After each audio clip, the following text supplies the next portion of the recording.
Thank you for listening to this episode of History Exchange.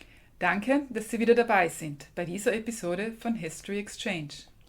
Further information can be found on Center Austria's homepage www.centeraustria.org. Und auf der Homepage des Instituts für Zeitgeschichte der Universität Innsbruck www.uibk.ac.at/Zeitgeschichte.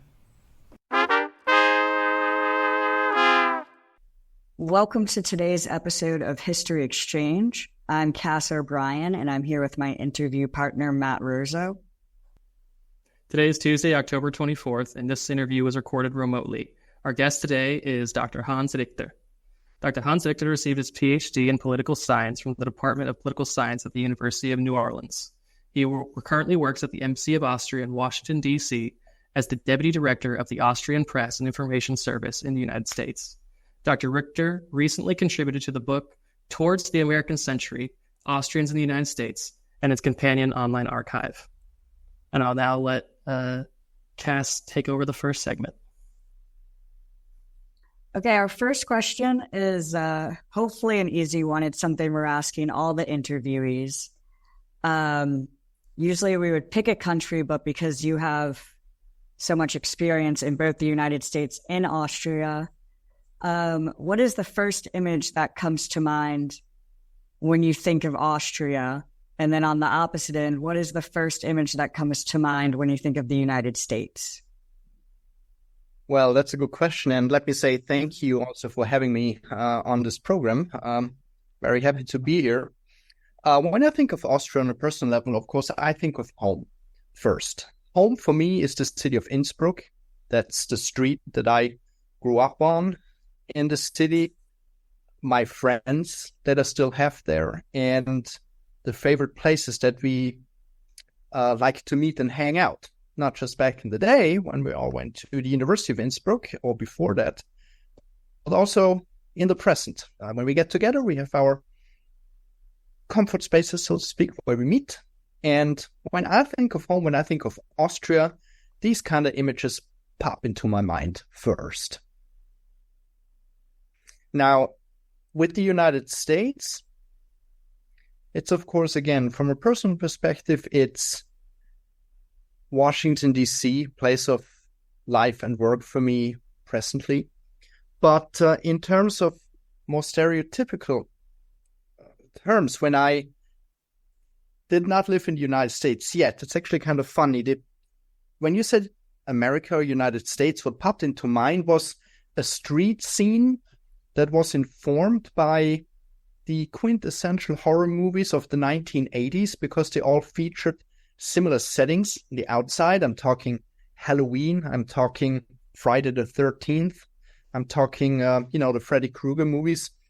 The houses in which the protagonists lived, and the streets were so prototypically American that this is what framed my thinking about what an American neighborhood looks like. Needless to say, when I first came to New Orleans then to study, things in the city looked a little bit differently, So, but that was my original stereotype of the United States before moving here. That's great. That was a much more an unexpected answer, but was really great. I actually just saw the original Halloween for the first time, and so I can picture that big white house on that street you're talking about. Exactly. I just saw that movie a couple of days ago again, so yeah, it reminded me. All right, so we're gonna jump into when did you first meet Gunter Bischoff? I first met him the year that I came to New Orleans for school. I believe that was back in 1997. So I was an exchange student coming over from the University of Innsbruck, where I studied political science at that time. And 1997 was also the year Center Austria at opened its doors as an office. And so my pal, who also came over from the University of Innsbruck, actually got a student job there, like being the first graduate assistant at Center Austria.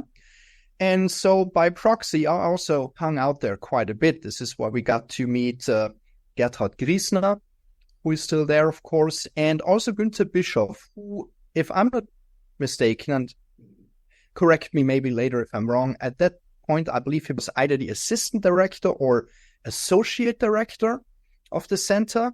And I believe it was still directed by Dr. Gordon Mueller at that point in time, who kind of opened it. But yeah, those days, 1997, fall semester, at Center Austria was the first time that I met Günther Bischoff. And as a political science student, what became your relationship with Günther? How did you guys interact? Was it daily or weekly when you were a student? It was not daily back in that time because I was in a different department. Of course, Günther being a historian, we had very little to no overlap with the history department at that time in political science. So we were in our own little capsule. So our life, academic life, but also social life happened there because the friends that you made are, of course, mostly from your program. But there were interactions once in a while through Center Austria and through the Austrian connections. So on the one hand, of course, you hung out with your people from your program, but at the same time, there were always a handful of Austrians at UNO. Needless to say, you also interacted with them quite a bit. You went out for drinks and whatnot. So when these paths crossed at Center Austria physically, I believe there was in the building where Metropolitan College used to be at that time, you ran into Günther Bischoff quite frequently, of course. So you would say that you guys got a bit closer later on in life. We're going to talk more about it on how you guys created a book together about I have it right here. Thank you. Towards the American Century, Austrians in the United States. Were you guys connected through a mutual friend or academic, or how did it even start that you guys knew enough of each other to start getting this idea going that would end up in the book? That, of course, developed over time as I ended up staying in New Orleans, because originally I was only supposed to stay for one exchange year and then go back to Austria and finish my studies there. And I did go back for 1 year. I believe that was 99, right? But at that point, I already knew that I'd be returning because the Department of Political Science offered me to do an MA degree on an assistantship. So when I came back as a graduate student, of course, and Center Austria was still there. And at some point then over the next years, Günther Bischoff took over directorship of the center. You interacted more, of course. And over time, we got to know each other a little better. And academic cooperation really came out then of what I ended up doing at the Austrian Embassy. So this is actually when professionally we decided to cooperate on a project. So before my employment at the embassy, we of course always knew each other, but we didn't collaborate on projects together. Also because our fields were different. Günther being a diplomatic historian, me being a political scientist. I worked at the National World War II Museum for a little while in communications, so not as the historian, which I am not. And then I taught at the Free University of Berlin for a little while, again as a political scientist. By the way, this gig in Berlin also came about through the help of Günther Bischoff, who is indeed a very well-connected man. So he helped me out getting connected and getting a gig there after I finished my PhD. But there was no professional collaboration at this point in time in terms of doing a project together. That only came years after I started working for the embassy. Okay, so how is the can you tell me more about how the project did end up getting started? Was the work more proposed to you, or was it maybe you proposing to Günter Bischoff? I'm not quite sure who initially came up with the idea, to be completely honest. I don't recall. But it was a mutual interest for sure, because Günter had been working on Austrian immigration into the United States for quite some time. He always had this in the back of his head, from what I understood, a project regarding what he labeled the quiet invaders, because the Austrian immigrants are called quiet invaders because they assimilated into the fabric of American society without much fuss, right? There was never a little Austria like there were little Italies or Chinatowns or all that. So I knew that he had an academic interest in that. At the same time, my office at the embassy, the information service, was interested in the exact same thing. So we too were starting looking at first, something as simple as famous Austrians, of course, Schwarzenegger as Wolfgang Puck. And the more you dig into these Austrian personas that came over mostly during the 20th century, the more you learn that, oh my God, there's some really fascinating characters and stories there, right?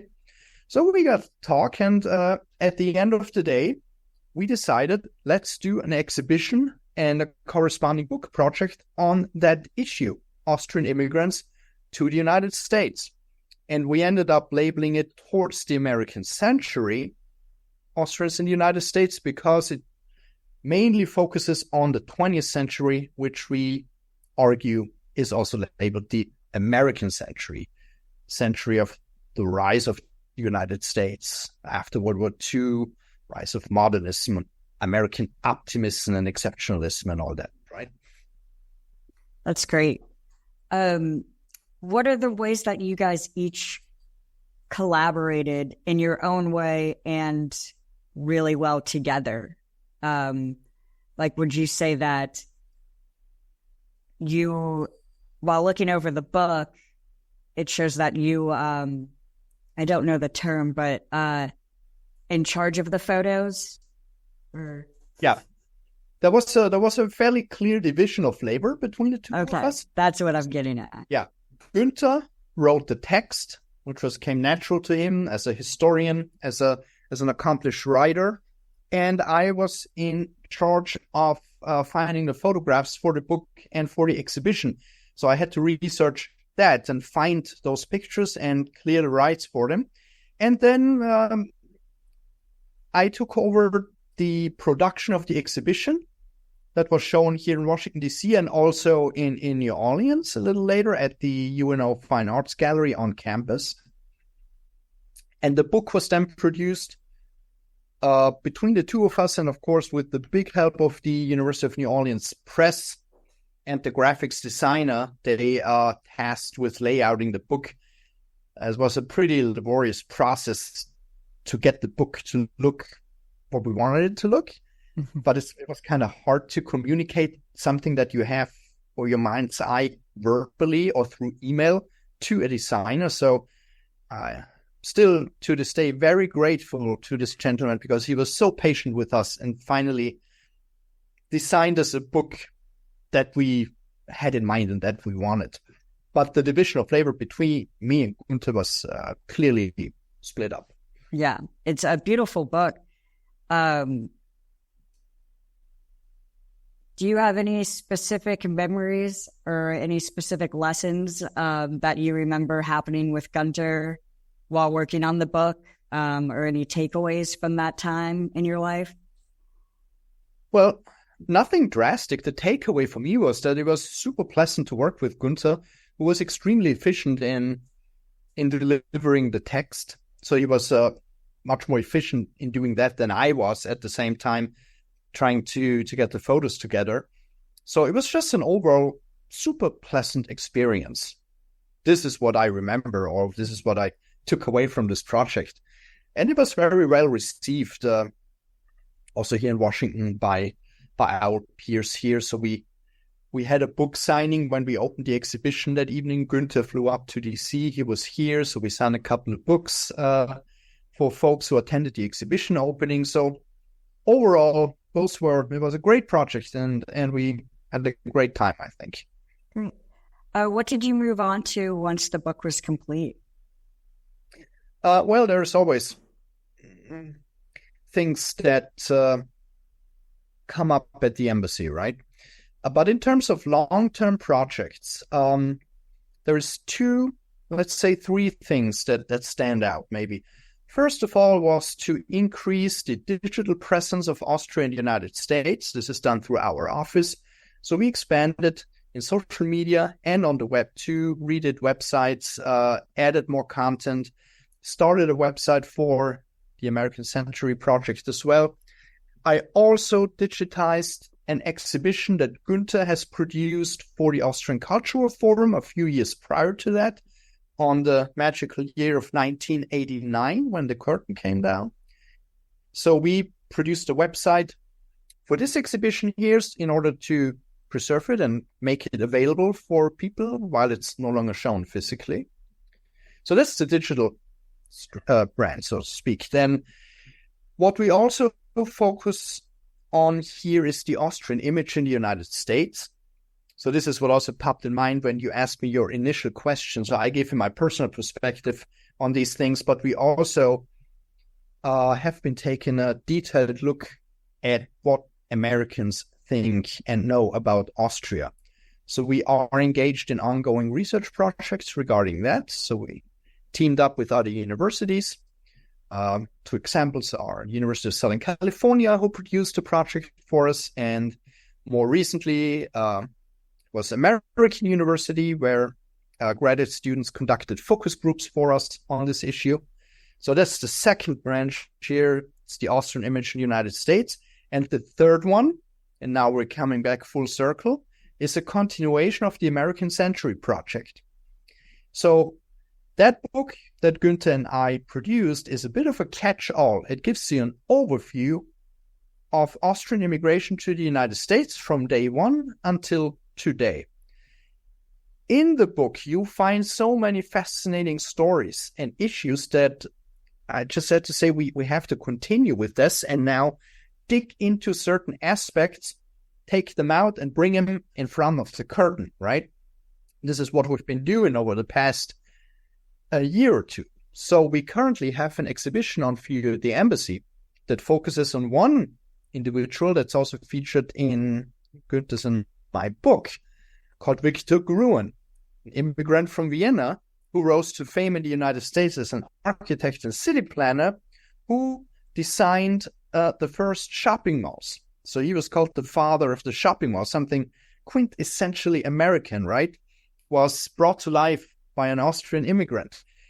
Fascinating story. So you dive into architecture, into socialism, into suburbanization, into city planning and all through or under the umbrella of this American Century Project.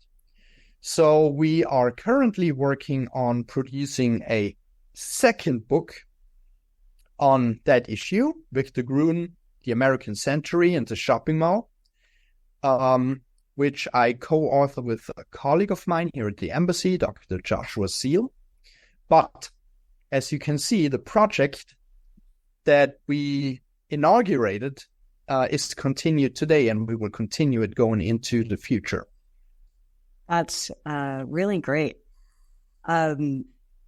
Before we move on completely to hear more about your career, given that this portion of the podcast is a digital, let's see if I'll say this right, Festschrift.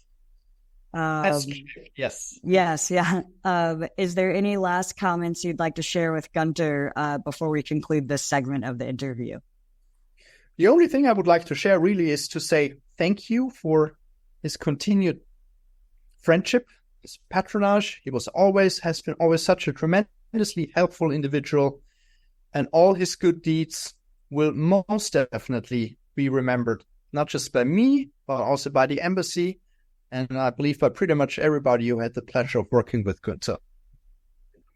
Thank you. So this concludes segment 1 of the interview, and I'm going to pass it on to Matt Razzo. Thank you, Cass. And thank you, Dr. Richter, for sharing with us your relationship and your work with Dr. Bischoff. I would like to say, when I was going through your book, Towards the American Century, Austrians in the United States, I think your portion of the work is truly insightful to it humanizes the characters that we talk about inside of the story. It's not just a document of them. It's not just written about them. So having the photos that you were able to find truly helped share the story of Austrians immigrating to the United States. And so I want to say it comes across very well. Thank you very much. I appreciate it. We appreciate it. So now we would like to move on to more of your career and your education and how things have gone for you. You have you had you send us your CV, and I got to say it was very interesting to see some of the things that you've done. It was exciting to see that you used to work for The Economist, The Intelligence.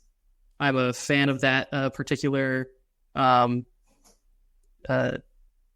media, and I read it often. So I would want to hear some of your experiences from there. That is what you call a side gig, I suppose. So I did this part-time. And what they were looking for is a writer who knows Austrian politics and the Austrian economy fairly well. So obviously a native, maybe with an educational background. So I guess it was not a bad fit. So I did this for a number of years, where I would provide initially a monthly report, is what they wanted, in written format on the main developments in Austrian politics and the Austrian economy. And this is what I provided. This was a couple of pages. They had certain, of course, fairly strict requirements in terms of length and style sheets that needed to be applied and all that. But I enjoyed doing that because it was also intellectually challenging, because you really had to stay on top of things that were going on, and you also were really required to mind your writing, because the Economist Intelligence Unit has, I still supposed to do today, editors who value quality. You do not submit shoddy writing there, So in that respect, it was always a challenge also to make sure it's written properly. I can believe that, because I have always been very impressed by the quality of their work. So I can only imagine that they had high standards and that it was very challenging but very rewarding to work for them in that manner. Absolutely. And of course, to a large degree, it was also educational for me. Yeah? Absolutely. I wanted to go over a little bit of your education, actually. So I see that you got your MA in political science and / American public opinion from the Department of Political Science at the University of New Orleans.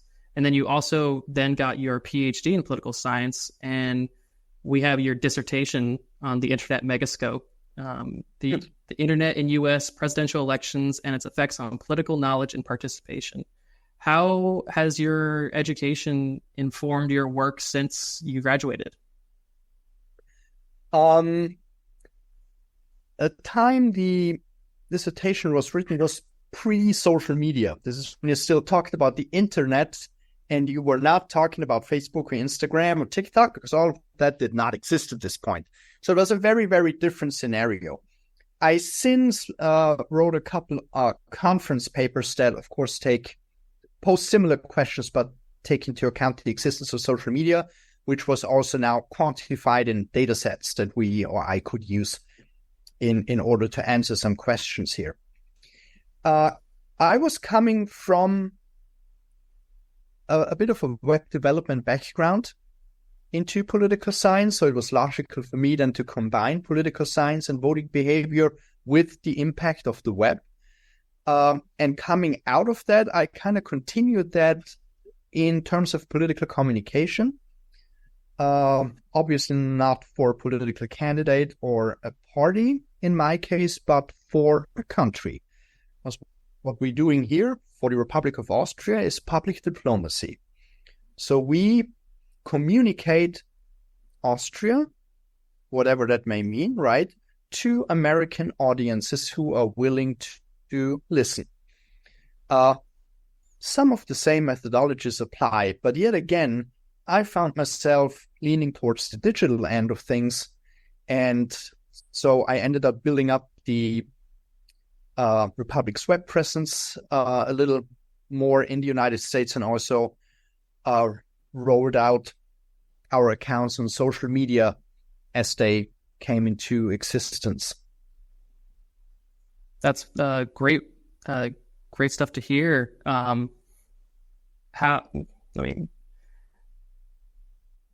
What has been a challenge with working for the embassy and doing these things for them? No challenge at all. I shouldn't say it's not a challenge. I mean, methodologically, yes, there are challenges. Of course, in terms of the work environment, it's not a challenge because we are very comfortable here. We're in a very pleasant situation work-wise or workplace-wise, right? In terms of methods or surroundings, in terms of the digital world, of course, there's always something going on that you have to try to catch up with.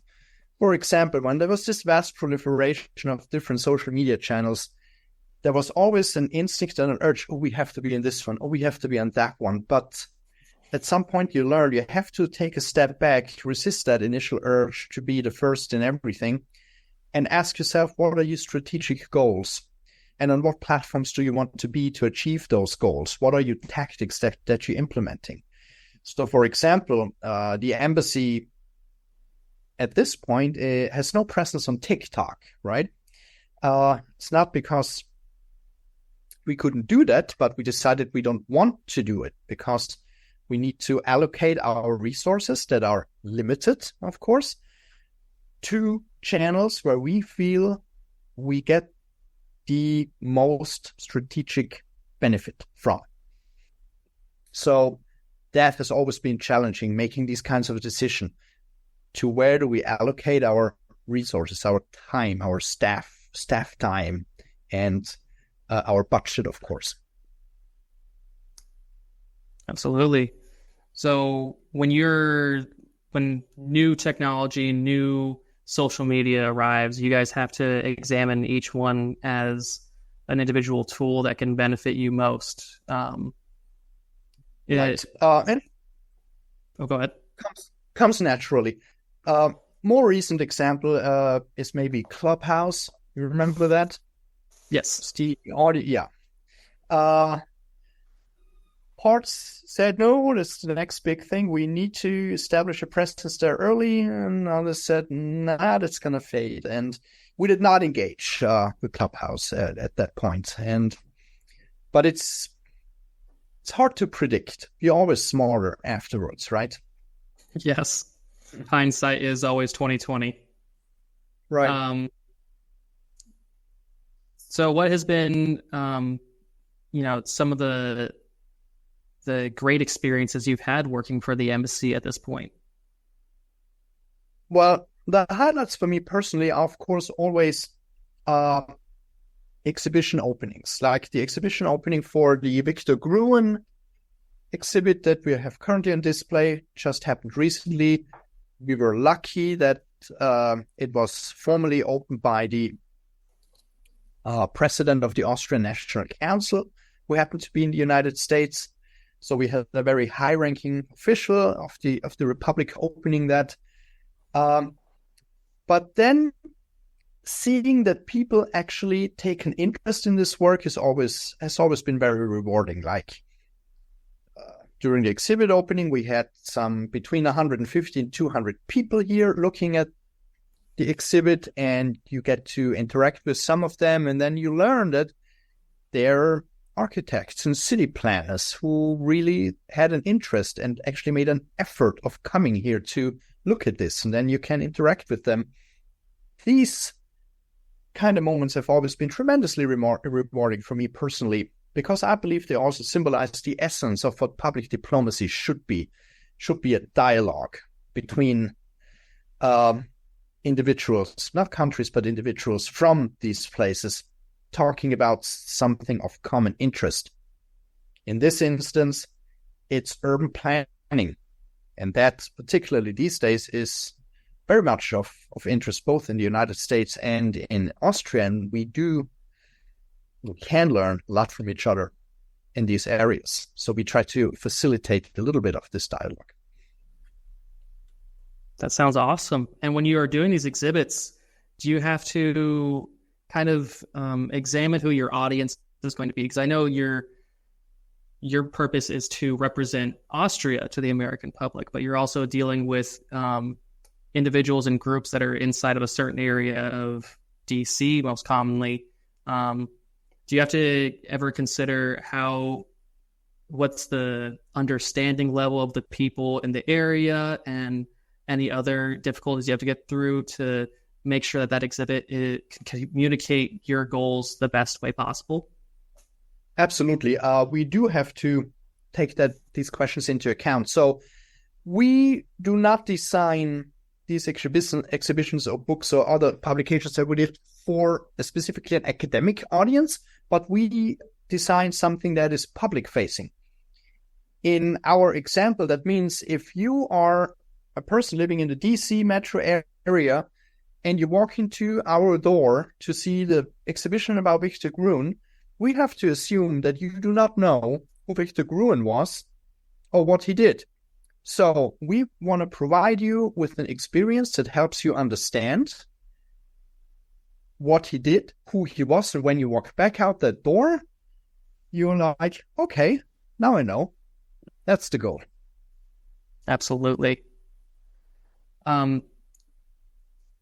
You've also, as well as working at the embassy, you are a senior research fellow here at the University of New Orleans, and you are also a managing director at the Westar Analytics in Innsbruck, Austria.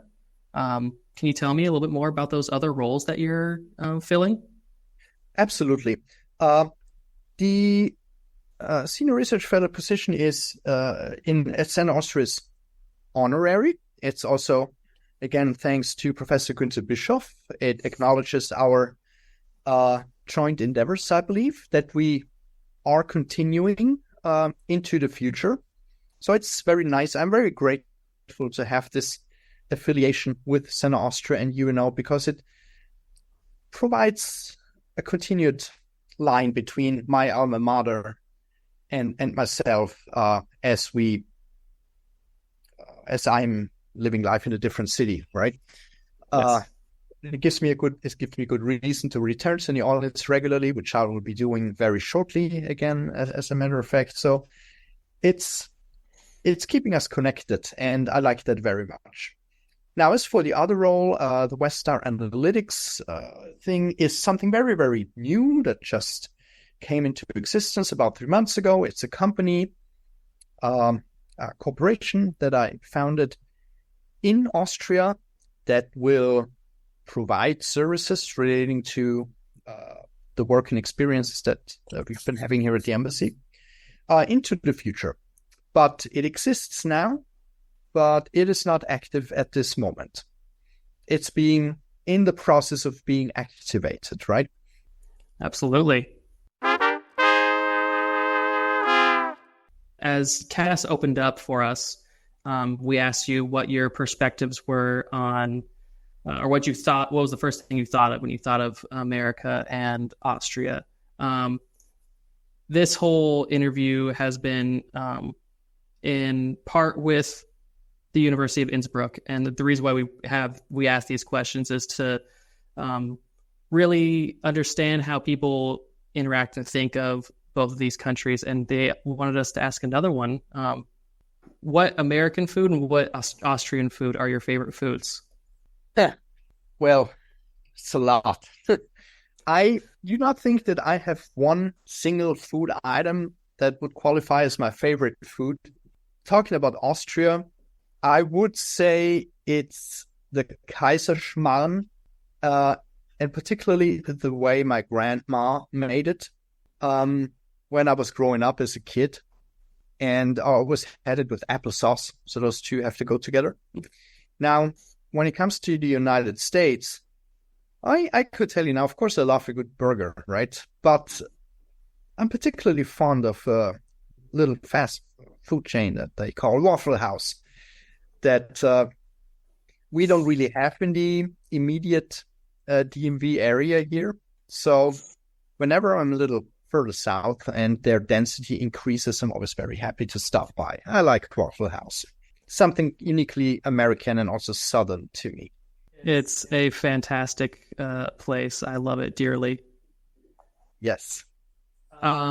Before we finish off, is there anything else that you would like to share with the audience that you just really wanted to get off your chest, or to, maybe plug in your book or any other exhibits that you're working on? We are working on a new exhibition. If anyone is interested in that, we will show that in Washington, D.C. in the spring of 2024. However, a similar exhibition, an Austrian version of that, will be shown at the Austrian National Library this fall. It opens up on November 22nd, 2023 in Vienna. And it's about an American photographer by the name of Yuichi Okamoto, who happened to be stationed to Vienna after World War II and pretty much provided the most extensive photographic documentation of post-war Austria on one hand. On the other hand, after his return to America, he ended up being the official White House photographer for President Lyndon B. Johnson. And so he had a tremendous career here as a White House photographer and really changed or paved the way for those coming after him, because he demanded from Lyndon B. Johnson that he had full access to the White House, including Johnson's private quarters, his bedroom, and so forth. And Johnson granted him that. So he could provide for the first time unique insights for photographic nature into the presidents and the White House that nobody could do before him. So he is a trailblazer in White House photography. And through this Austrian connection, we again bring together both sides, this time on the issue of photography. And we'll be showing that next year. But in sum, I will have to say that I and my office and the embassy are, of course, very grateful for the continued cooperation that we enjoy with Center Austria and UNO. We hope this will continue for a long time, and it has been, from our point of view, a tremendously fruitful relationship that we are very much grateful for. Thank you so much, Dr. Richter. And I'll now hand it off to Cass. All right. Well, we just want to say thank you so much for your participation. I think everyone on this side over at UNO would also agree that it's been a very fruitful program. And this concludes our interview with Dr. Hannes Richter as part of the History Exchange podcast. My name is Cass O'Brien. And I'm Matt Razzo. Thank you for joining us, and have a wonderful day. Thank you. Danke fürs Dabeisein. Thanks for listening. We hope you'll tune in to the next episode. More information can be found at Center Austria's website, www.centeraustria.org. Und auf der Homepage des Instituts für Zeitgeschichte der Universität Innsbruck, www.uibk.ac.at/Zeitgeschichte.